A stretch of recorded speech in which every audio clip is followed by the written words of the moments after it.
सयानी सखियां सीता जी को साथ लेकर मनोहर वाणी से गीत गाती हुई चली। सीता जी के नवल शरीर पर सुंदर साड़ी सुशोभित है। जगत जननी की महान छवि अतुलनीय है।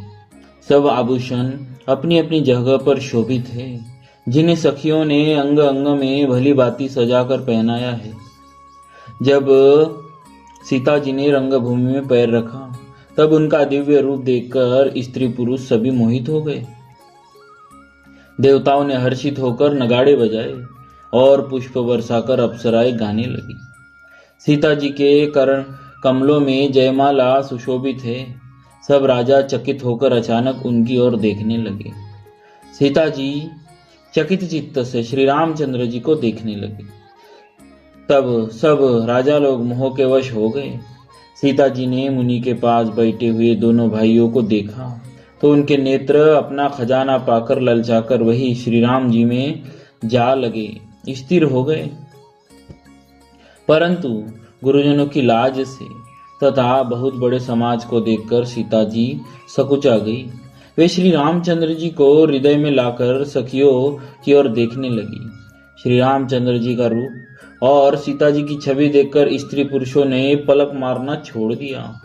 सब एकटक उन्हीं को देखने लगे।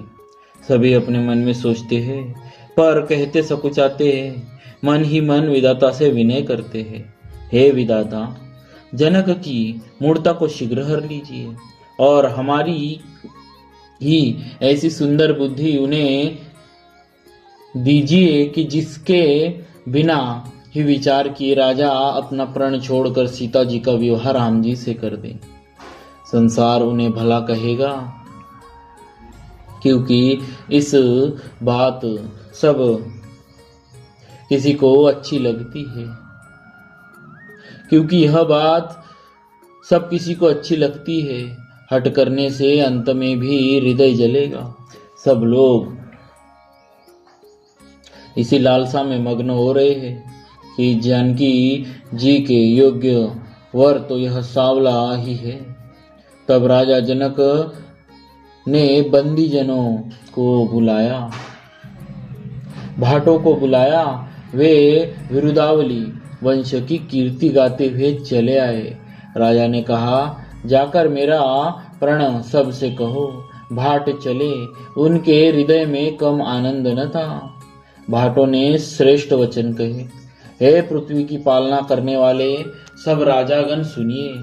हम अपनी भुजा उठाकर जनक जी का विशाल प्रण कहते हैं।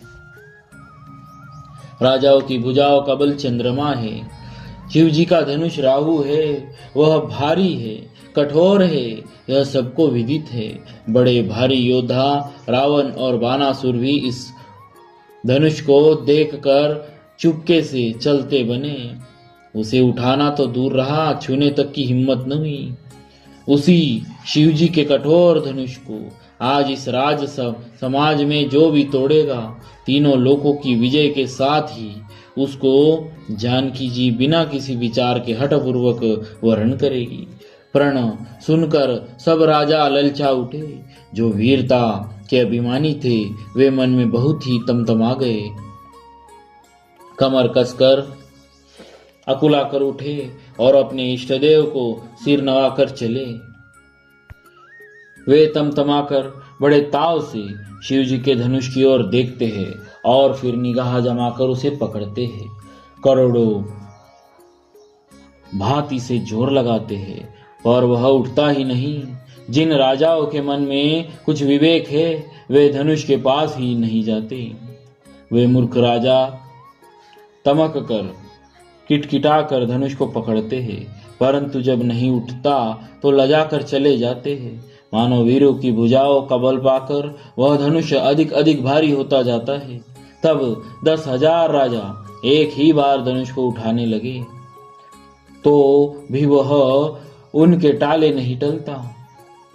शिव जी का वह धनुष कैसे नहीं डिगता था।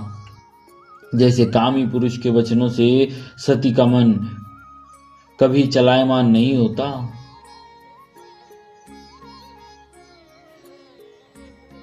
सब राजा उपहास के योग्य हो गए। जैसे वैराग्य के बिना सन्यासी उपहास के योग्य हो जाता है।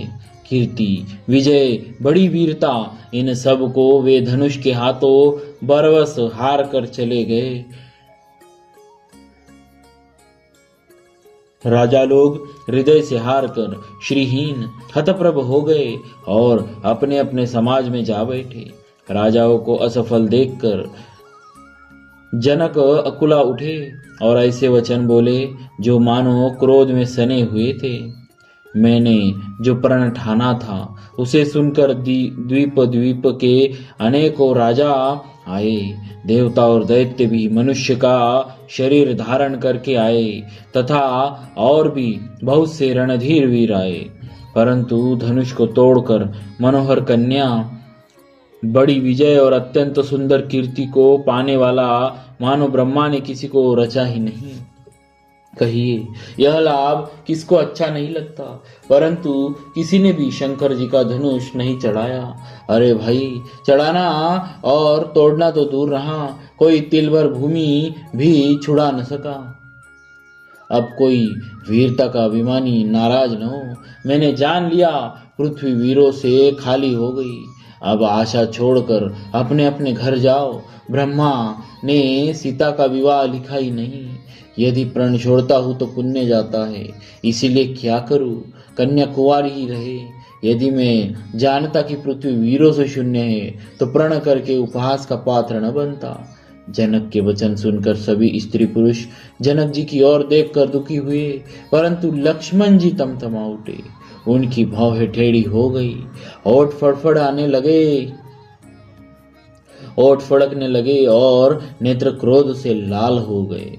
श्री रघुवीर के डर से कुछ कह तो नहीं सकते, पर जनक जी के वचन उन्हें बाण से लगे। जब न रह सके तब श्री राम जी के चरणों कमलों में सिर नवा कर वे यथार्थ वचन बोले। रघुवंशियों में कोई भी जहाँ होता है उस समाज में ऐसे वचन कोई नहीं कहता। जैसे अनुचित वचन रघुकुल शिरोमणि श्री रामचंद्र जी को उपस्थित जानते हुए भी जनक जी ने कहे हैं। हे सूर्य कुल रूपी कमल के सूर्य, सुनिए, मैं स्वभाव से ही कहता हूँ, कुछ अभिमान करके नहीं। यदि आपकी आज्ञा पाऊं तो मैं ब्रह्मांड को गेंद की तरह उठा लूं और उसे कच्चे गड़े की तरह फोड़ दूं। मैं सुमेरु पर्वत को मूली की तरह तोड़ सकता हूँ। हे भगवान, आपके प्रताप की महिमा से यह बेचारा पुराना धनुष तो कौन सी चीज है। ऐसा जानकर हे नाथ, आज्ञा हो तो कुछ खेल करूं। उसे भी देखिए, धनुष को कमल की डंडी की तरह चढ़ाकर उसे 100 योजन तक दौड़ा लिए चला जाऊं। हे नाथ, आपके प्रताप के बल से धनुष को कुकुरमुत्ते बरसाती छत्ते की तरह तोड़ दूं। यदि ऐसा न करूं तो प्रभु के चरणों की शपथ है, फिर मैं धनुष और तरकुश को कभी हाथ में न लूंगा। जो ही लक्ष्मण जी क्रोध में भरे वचन बोले कि पृथ्वी डगमगा उठी और दिशाओं के हाथी कांप गए। सभी लोग और सब राजा डर गए। सीता जी के हृदय में हर्ष हुआ और जनक जी सकुचा गए। गुरु जी, विश्वामित्र जी, श्री रघुनाथ जी और सब मुनि मन में प्रसन्न हुए और बार बार पुलकित होने लगे। श्री राम जी ने इशारे से लक्ष्मण जी को मना किया और प्रेम सहित अपने पास बिठा लिया। बोलिए श्री सीताराम जी महाराज की जय। भक्त